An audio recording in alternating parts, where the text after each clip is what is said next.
Tengan buen día en cualquier lugar del mundo donde se encuentren y a la hora que estén escuchando esta reflexión. Hoy estamos aquí para hacer la reflexión del capítulo 34 del Génesis. Ya nos aproximamos a la culminación y ya tenemos grabado prácticamente hasta el capítulo 41. Estamos un poquito retrasados con las reflexiones en este momento, pero vamos a hablar del capítulo 34, donde ocurre una situación muy particular, que es que Dina, la hija de Jacob, es secuestrada y violada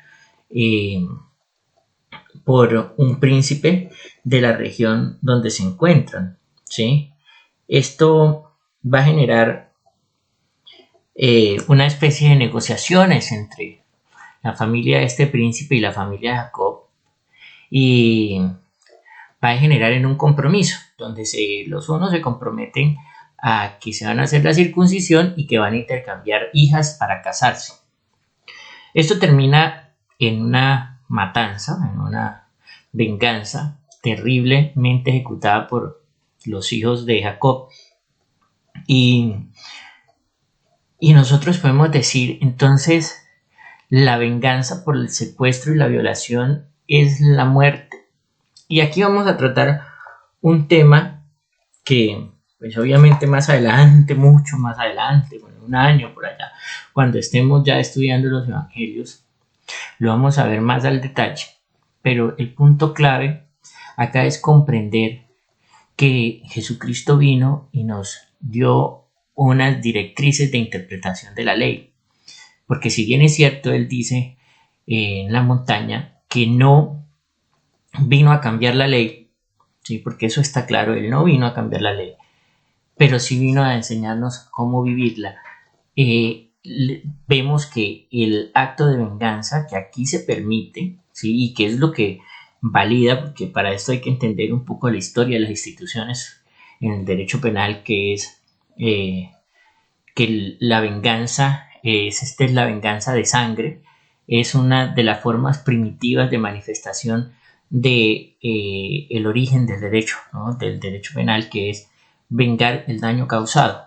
Pero este canal no hace parte de mi actividad como abogado, pero sí trato de decirles que en esta época era lo común, lo corriente y lo aceptado, la venganza. Pero Jesucristo, aproximadamente unos 600 años después de esto, vino a decirnos, venga, o mucho más, ¿no? Porque digamos que este libro fue escrito 600 años antes de Cristo, pero estos hechos tuvieron que haber pasado hace 2000 o 3000 años antes de Cristo, ¿sí? En el apogeo babilonio más o menos, que están como contemporáneos ahí los unos de los otros. Nos dice, vamos a cambiar esto. Si te dan un golpe, tienes que poner la otra mejilla.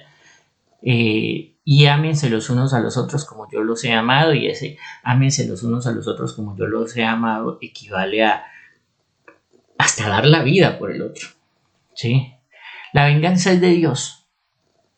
La venganza es de Dios y es Él quien tiene la facultad de ejercerla, y tenemos que diferenciar entre la actuación de Dios y la actuación social del hombre y la justicia del hombre, la justicia de Dios y la justicia del hombre.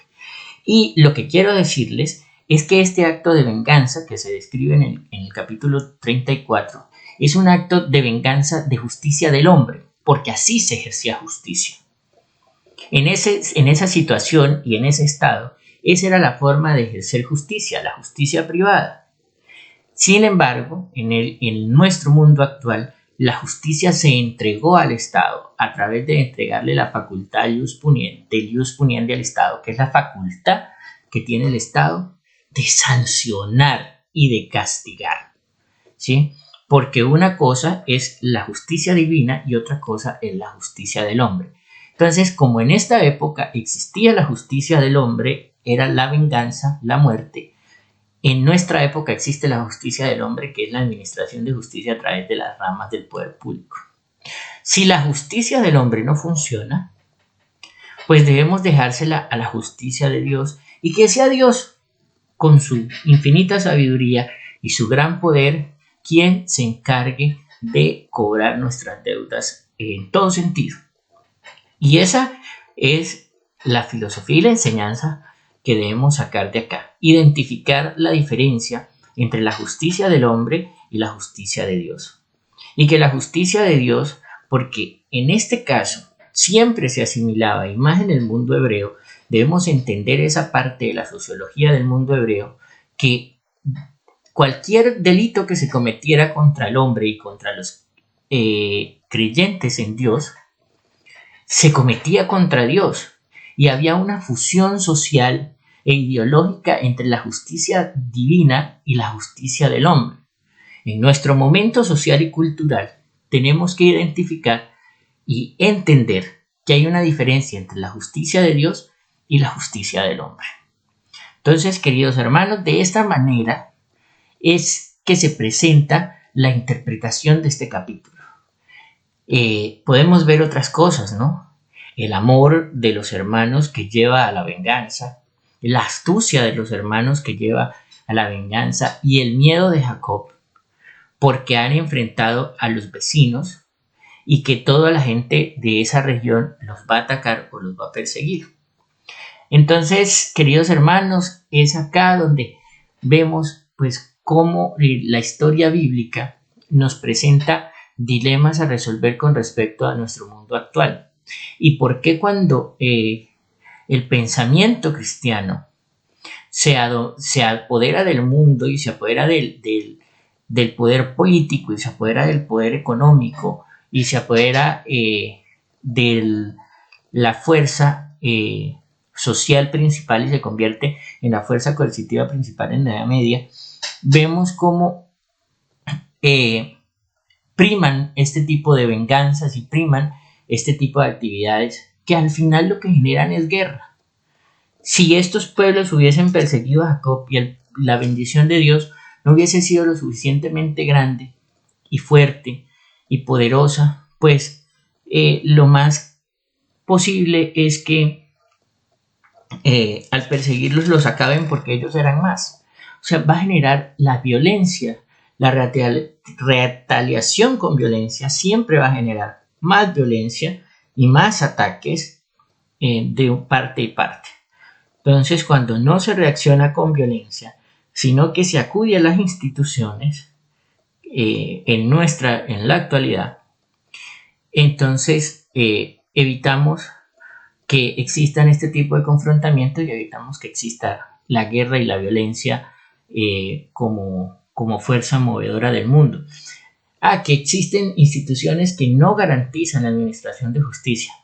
Pues como cristianos tenemos que dejarle la venganza a Dios, que sea Él quien haga su voluntad sobre esas personas.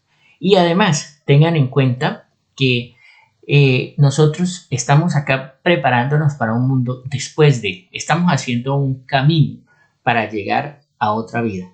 Entonces tenemos que purificarnos acá, tenemos que limpiarnos acá, tenemos que actuar bien acá para poder trascender a la otra vida. Entonces, por eso, en el ejercicio no debemos reclamar venganza por nuestra propia mano, sino que debemos permitir que sea Dios nuestro vengador y nuestro héroe, nuestro caballero, quien nos libere de nuestras cargas.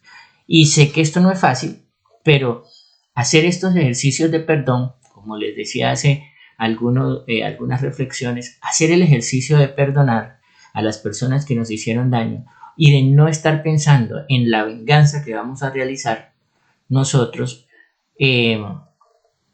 tenemos que transformar nuestra vida para lograr eso. Es importante entender que nuestra vida se van a transformar si logramos el perdonar y perdonar a quienes nos han ofendido. Así la ofensa sea tan grande como esta, que fue un tema de una violación y un secuestro. Pero debemos hacer el ejercicio de perdonar a las personas que nos han hecho daño y dejarle a las autoridades que se encarguen del ejercicio de su acción. Y si estas no lo hacen, dejar que Dios se encargue de cobrar nuestras deudas. Entonces, queridos hermanos, quiero darles las gracias por llegar hasta este punto y acompañarnos. Los quiero invitar a que le den me gusta al video, a que le den compartir al video y pues a esta reflexión si les gustó, ¿no? Y estar aquí en nuestra comunidad, dejen sus comentarios, qué es lo que ustedes piensan y pues si dado la oportunidad de contestar, les vamos a contestar. Quiero darles las gracias y pedirle a Dios nuestro Señor que se encuentre en el cielo, que los bendiga a todos ustedes en nombre de su Hijo Jesucristo, que vive y reina por los siglos de los siglos. Amén.